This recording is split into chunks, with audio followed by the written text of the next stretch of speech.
Carta do apóstolo Paulo aos Gálatas, no capítulo 4, versículo de número 12 ao verso de número 19. Capítulo 4, versículo de número 12 ao versículo de número 19. Está escrito: Irmãos, rogo-vos que sejais como eu, porque também eu sou como vós. Nenhum mal me fizeste. E vós sabeis que primeiro vos anunciei o Evangelho, estando em fraqueza da carne. E não rejeitaste nem desprezaste isso, que era uma tentação na minha carne. Antes me recebestes como um anjo de Deus, como Jesus Cristo mesmo. Qual é, então, a vossa satisfação? Porque vos testemunho de que, se possível fora, arrancarias os vossos olhos e vos daria. Fez-me acaso vosso inimigo, dizendo a verdade? Eles têm zelo por vós, e não convém, mas querem excluir-vos, para que vos tenhais zelo por eles. É bom ser zeloso, mas sempre do bem, e não somente quando estou presente convosco. Meus filhinhos, por quem de novo sinto as dores de parto, até que Cristo seja formado em vós. Quero falar nessa manhã sobre um tema, a identidade em Cristo. Quando nós olhamos para a carta do apóstolo Paulo aos Gálatas, nós estamos diante de uma carta motivacional de Paulo. Nós estamos diante de uma carta de amor, de cuidado e de perseverança na fé. Esta carta deve ter sido escrita aproximadamente entre o ano 50 ao ano 52 depois de Cristo. Acredita-se, e alguns eruditos vão dizer, que Paulo fez 2 viagens aos Gálatas antes de escrever a carta. De acordo com o contexto histórico, em Atos capítulo 13 e o capítulo 14, quando Paulo passou por ali, e em 4 cidades, o apóstolo Paulo, ele planta igrejas. Esta carta, ela foi direcionada a uma coletividade de igrejas que Paulo plantou. A primeira foi justamente quando o apóstolo Paulo saiu da sede, que era, salvo engano, na Antioquia da Síria. Ele parte para Antioquia da Pisídia. A segunda cidade que Paulo planta a igreja é Icônia. A terceira igreja, ou a terceira cidade, que o apóstolo Paulo vai plantar igreja ali, é em Listra. E a quarta é Derbe. Antioquia da Pisídia, Icônio, Listra e Derbe. E esta carta, ela foi direcionada a uma coletividade, porque Gálatas não é uma cidade. Gálatas é um ambiente onde justamente o Espírito de Deus movendo o coração de Paulo, pois todos nós sabemos que a Galácia, ela fica aproximadamente na Ásia Menor, e é aqui em que o Espírito de Deus movendo, direcionando o coração do apóstolo Paulo para escrever, para motivacionar o povo, para que eles se firmassem na fé, para que eles tivessem sustento na presença daquele que vos resgatou das trevas para a maravilhosa luz, que lhes tirou da escravidão para o reino do Filho do seu amor. E o que me chama a atenção é que esta carta, ela é uma carta apologética de Paulo. Paulo, ele está levantando a bandeira do Evangelho. Haja vista que havia um grupo que estava aparecendo, desfazendo aquilo que o próprio Cristo, que o próprio apóstolos, eles já estavam tentando desfazer, destruir, eliminar tudo aquilo que Cristo ensinou, tudo aquilo que os apóstolos falavam. Porém, eles queriam trazer a lei, e dentre essas leis, a lei mosaica, pois tinha-se um padrão, pois havia sido efetuada novamente dentro deste grupo. Este grupo é um grupo que vai envolver, que vai mexer, que vai tentar desfazer aquilo que quando Jesus morreu e ressuscitou, já não precisava mais da circuncisão, e nem muito menos viver no padrão da lei mosaica, para que pudesse ter a salvação. Este grupo, ele vem justamente com o objetivo de montar um cenário que iria impactar todo o concílio. Ora, esse grupo é os judaizantes, que era um grupo membros da seita dos fariseus, que estavam ensinando às igrejas que se não seguisse a circuncisão e que se não guardasse a lei de Moisés, eles não poderiam ser salvos. Haja vista que para eles a graça não era suficiente. E é aqui que Paulo vai precisar usar em todos os lados e levantar a defesa do evangelho e também da sua própria reputação, porque eles vieram com o objetivo de primeiro desmoralizar o apostolado do apóstolo Paulo, segundo, de desfazer as obras que Cristo fez e realizou aqui, porque o próprio Jesus falou para os discípulos: vocês farão obras maiores que eu faço. Paulo vai defender 3 coisas dentro desse cenário. A primeira é o seu apostolado. A segunda, ele vai levantar a bandeira do evangelho. Terceiro, a identidade dos Gálatas. O apóstolo Paulo, ele vai combater os judaizantes, porque para os judaizantes, Paulo era meramente uma escolha humana por causa da sua fama em Roma. O apóstolo Paulo, ele sabe que ele não foi escolha de Pedro, pois o próprio Pedro, segundo alguns eruditos, e a Bíblia vai relatar, que Pedro não queria aceitar o apostolado de Paulo. Mas só que a escolha de Pedro, ela vai recair sobre Matias, porque o texto diz que caindo a sorte sobre ele, eles tentaram escolher Matias. Porém, o apóstolo Paulo vai debater com os judaizantes, defendendo o seu apostolado, dizendo que quando estava ele e Barnabé, o próprio Espírito Santo disse: separai-me para mim Barnabé e a Paulo. Desde o capítulo 1, entre o verso 6 e 7 da carta do apóstolo Paulo aos Gálatas, nós podemos ver que o povo, quando chegou Paulo, Barnabé, entre as suas viagens até aquele lugar, eles abraçaram, receberam o evangelho. Mas ao chegar os judaizantes, imediatamente eles vão mudar a sua casaca, eles vão trocar o verdadeiro pelo falso, eles vão desvalorizar a presença da graça pelo movimento da lei.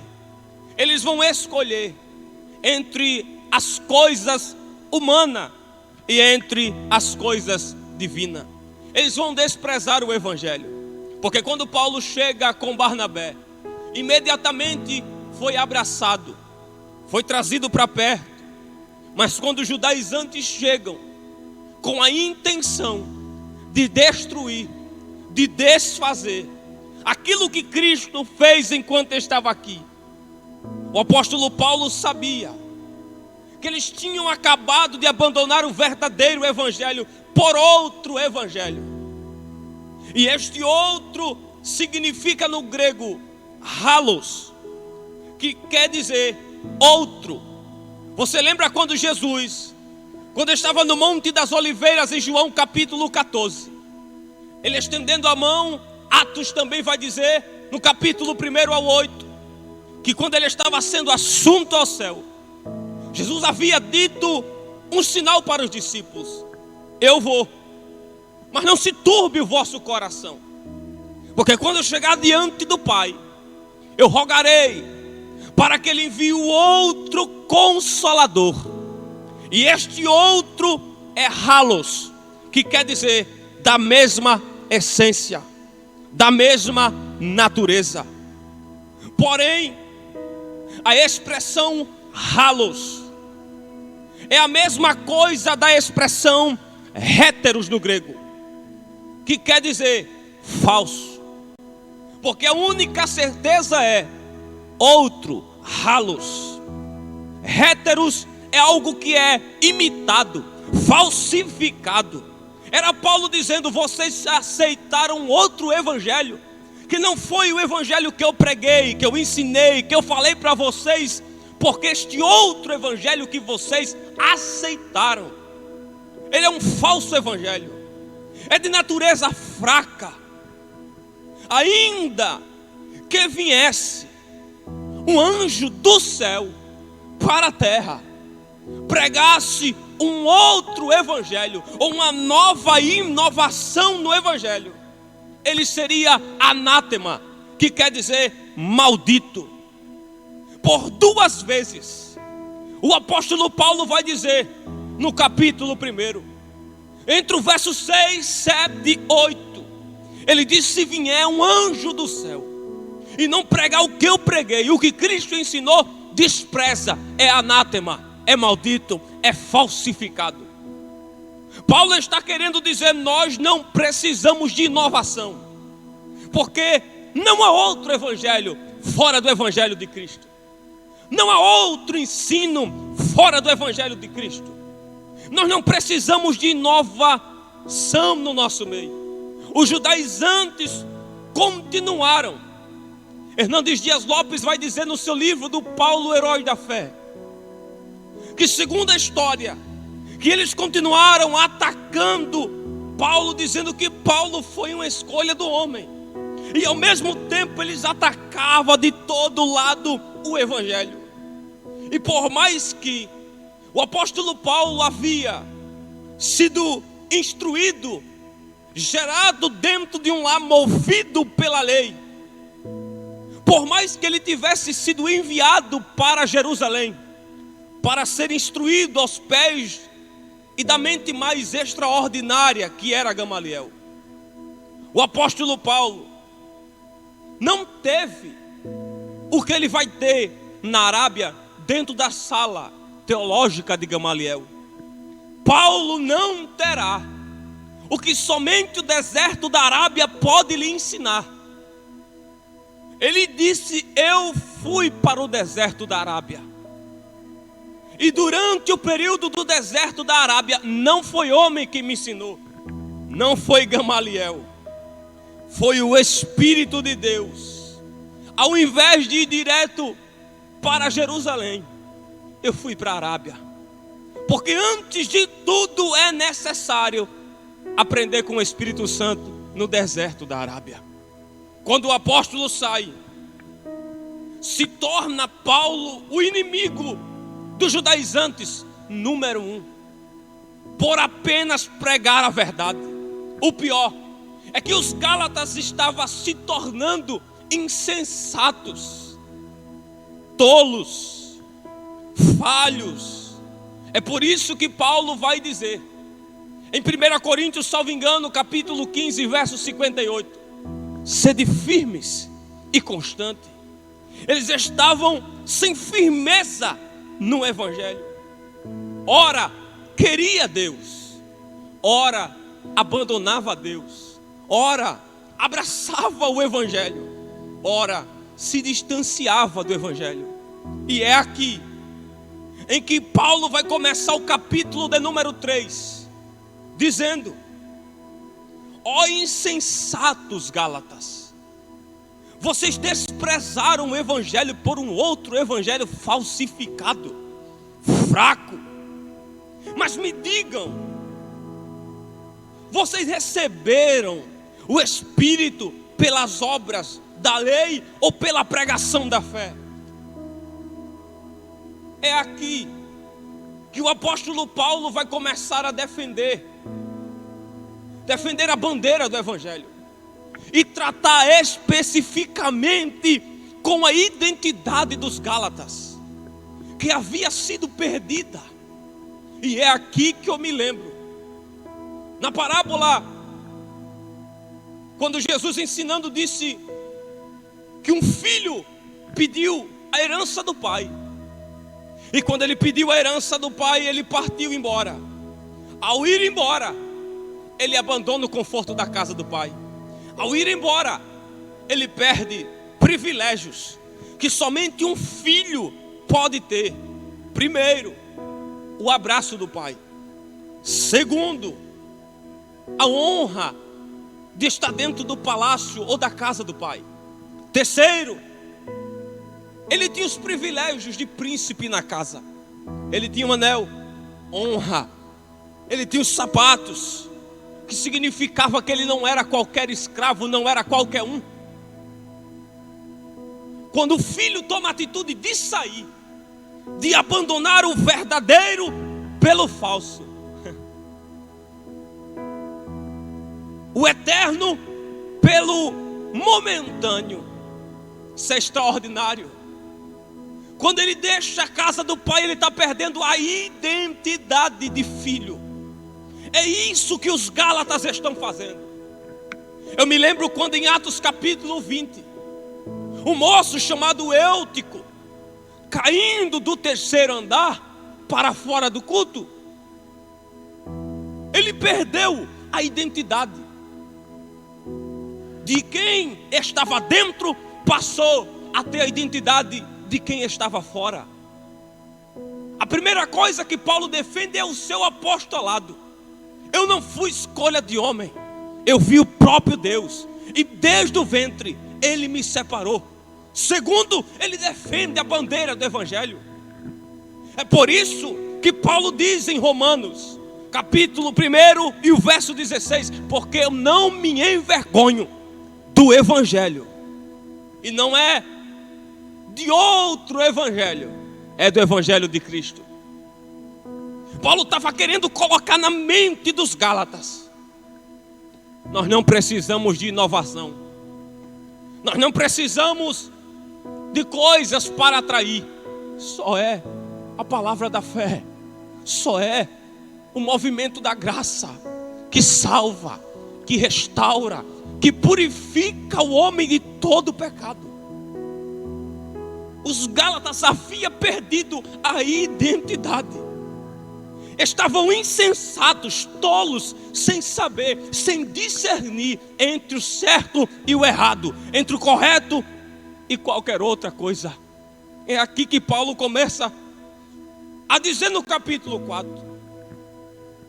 Ele diz: digo, pois, que todo tempo que o herdeiro é menino, em nada tem direito de servo, ainda que seja senhor de tudo. Ou seja, os eruditos vão dizer que por mais que uma criança fosse filho de um pai poderoso, de alguém que tinha, ou mesmo que se não nascesse em um lar de escravo ou de servo, ele tinha o mesmo patamar de um escravo. Porque Paulo diz que os tutores da criança ou do menino, e esta palavra tutor se dirige a servo, a escravo, eram os escravos que cuidavam das crianças, eram os escravos que estavam com o poder sobre as crianças. Mas mesmo assim, eles estavam no mesmo patamar, porque ainda não tinha firmeza, estrutura, não tinha estabilidade, não havia algo para firmar os seus passos, porque ainda era uma criança. Alguns eruditos vão dizer que o servo e a criança, um filho e um servo, eles tinham a mesma finalidade. Porém, o que diferenciava era que servo tinha patrão, filho tinha pai. É por isso que eu digo que eu prefiro ser filho da graça de Cristo do que ser escravo da lei do homem. Os Gálatas estavam deixando a liberdade da graça em Cristo para viver aprisionado na lei. E eu repito, eu prefiro ser filho da graça de Cristo do que ser escravo da lei do homem. O primeiro ponto da vida é permanecermos debaixo dos tutores. E tutor aqui se dirige aos servos, a pai e a mãe. A representação do pai e da mãe estava sobre os servos, mas o que diferenciava era que servo tinha patrão, filho tinha pai. E quando Paulo continua falando para os Gálatas, vocês perderam a identidade, vocês não têm mais o discernimento do verdadeiro e do falso, do concreto e do que está sem estrutura. Paulo estava querendo falar: despertem, abra os olhos de vocês.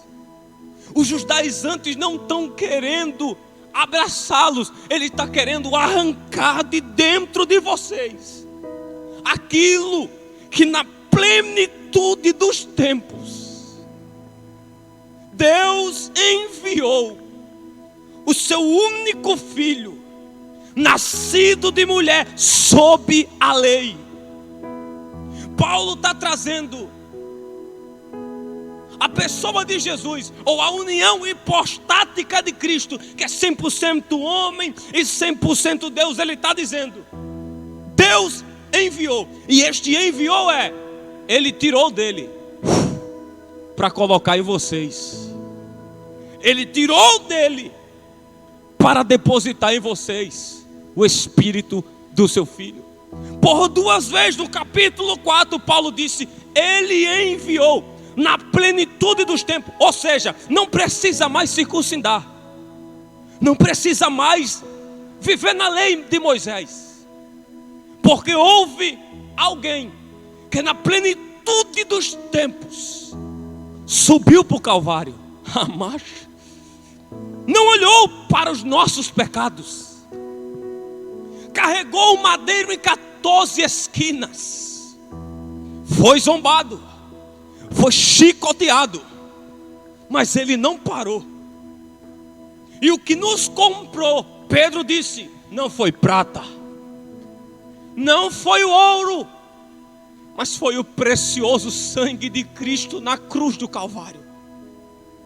E ele diz que todos podem chamá-lo de Abba, Pai. E esta expressão Abba, Pai, no grego, junto com o hebraico, é pater, que quer dizer pai. Paulo estava dizendo todos, seja eles gentios, gregos e judeus, todos podem chamar pai da mesma maneira. Não tem divindade, não tem diferença, não há barreira, porque todos em Cristo somos apenas um. Para os judaizantes, eles queriam apenas arrancar, destruir a identidade de Jesus do povo. E Paulo vai mais profundo ainda. Isso mexe um pouco com a gente aqui, porque o apóstolo Paulo está tratando da figura de uma criança para os Gálatas. E criança se torna inocente até os seus 10 anos aproximadamente, entre os seus 5 anos. Criança não tem escolha. Quem está acima dele é quem dirige, é quem conduz. Criança, por mais que alguém diga não vá, ela vai. É porque ela não tem noção do perigo. Criança não consegue compreender entre o certo e o errado, porque ainda está no período do amadurecimento. Criança não consegue compreender entre o errado e o certo, porque ainda há uma inocência na sua consciência. Porém, os Gálatas está sendo usado na figura de uma criança que sabia, uma criança que entendia. Fui trocar o verdadeiro pelo falso, e as consequências Paulo vai mostrar. E ele diz: vocês se lembram que o justo, ele vive pela fé. O justo não precisa ver para crer. Ele crê porque ele sabe que vai acontecer. E ele pega a figura de um homem no Velho Testamento, desde o Gênesis no capítulo 15. Esse moço que recebeu a voz de Deus dentro da casa idólatra. E a voz de Deus ecoa dizendo: Abraão, sai da tua terra, sai do meio da tua parentela, e te mostrarei. Abraão estava dentro de uma casa, e Deus lhe chama: olha para cima, Abraão, conta as estrelas. Não tem como Abraão contar a estrela olhando para a tenda, porque Deus não lhe quer olhando para aquilo que é limitado na sua visão. Deus lhe quer olhando para aquilo que está acima da fé, porque fé não é o que eu posso ver. Eu não creio porque eu penso, eu creio porque eu sei que aquilo é real. Nunca vimos Jesus, nunca sentamos com Ele, mas Jesus disse: bem-aventurados são os que não viram e creem. Isso é fé. Pega Abraão como a figura, dá uma promessa para ele: tu serás pai de multidão. E o menino que estará sendo gerado no ventre de Sara, este menino será grande, Abraão. Porém um texto diz que Abraão ri, Sara ri. E agora? Essa risada de Abraão e Sara não foi uma risada de alegria, foi uma risada de pode até ser, mas da idade que eu estou, não tem como acontecer, não tem lógica, não tem condição. Só que Abraão e Sara esqueceu que o Deus da impossibilidade não trabalha com o tempo, nem com hora, porque Ele não se limita nem o tempo, nem o espaço, nem o futuro. Esse momento Ele está no passado, nesse momento Ele está aqui nesse culto, como também Ele acaba de estar no futuro, nesse mesmo momento, porque Ele não se limita ao tempo e nem ao espaço. Isaías disse que Ele é tão grande, mas é tão grande, que Ele mede os céus com o punho da sua mão.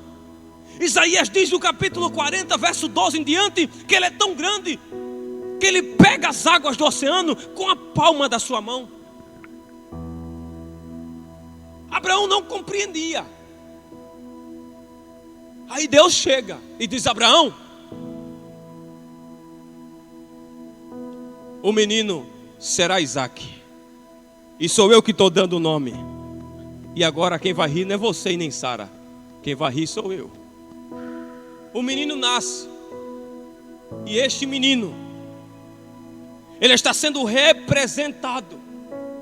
Agar representa a lei da oposição da graça com Sara. Ismael, a oposição da carne em oposição ao espírito. Identidade é identificação, reconhecimento. E Paulo diz: filhinhos, eu sinto dores de parto. Eu sinto dores de parto até que Cristo seja formado em vós. Paulo usa a imagem de uma mãe que sente dores de parto durante 9 meses para dizer: eu preciso instruir a vocês de novo. É por isso que o apóstolo Paulo, escrevendo em 1 Coríntios 3:2, ele diz: com leite eu vos criei. Paulo precisava alimentar o povo de novo, até que, limite de tempo, Cristo seja formado em vós. E me deixa abrir um parêntese para correr e terminar. Quem sabe você perdeu a identidade, mas o Espírito da graça, Ele está lhe dizendo aqui nessa manhã: estou sentindo que Cristo está sendo formado em vós. E como é que Cristo é formado em nós, Elias? Pela oração, pelo sofrimento, pela adoração. Por mais que os Gálatas não entendessem o motivo de Paulo dizer: estou gerando Cristo em vós. Uma mãe sofre tanto para gerar, e Paulo estava sofrendo tanto para trazer a identidade de volta, que os judaizantes tentaram destruir dos Gálatas. E veja se não é semelhante o que estamos vivendo. Estamos cheios de ideologias por tudo que é lugar, tentando arrancar a identidade da família, a identidade da nossa geração, a identidade das moças, dos jovens. Estão de todos os lados bombardeando a casa, as famílias, dizendo muitas coisas contrário, ou seja, um novo evangelho estão querendo ser plantado, mas só que o poder da palavra, da graça é tão poderosa, que nessa manhã Cristo está sendo formado em vidas que foram distanciadas da sua presença, em vidas que trocaram o verdadeiro pelo falso, o profano pelo santo. Mas o Espírito da graça está enchendo a tua alma de novo, e está gerando o desejo de Cristo dentro dos corações nessa manhã. Jesus está sendo formado em você de novo. A mãe gera, e a mãe precisa ensinar a criança. Por mais que ela já tenha um filho, ela vai ter que ensinar tudo de novo. É o que Paulo está dizendo. Preciso colocar em vocês nova identidade. E ter a identidade de Cristo é andar como Cristo andou, é falar como Cristo falou. Mas diante dessa palavra, eu quero saber onde está a primeira vida para Jesus nessa manhã. E eu vou orar. E você digita: eu quero aceitar a Jesus aqui.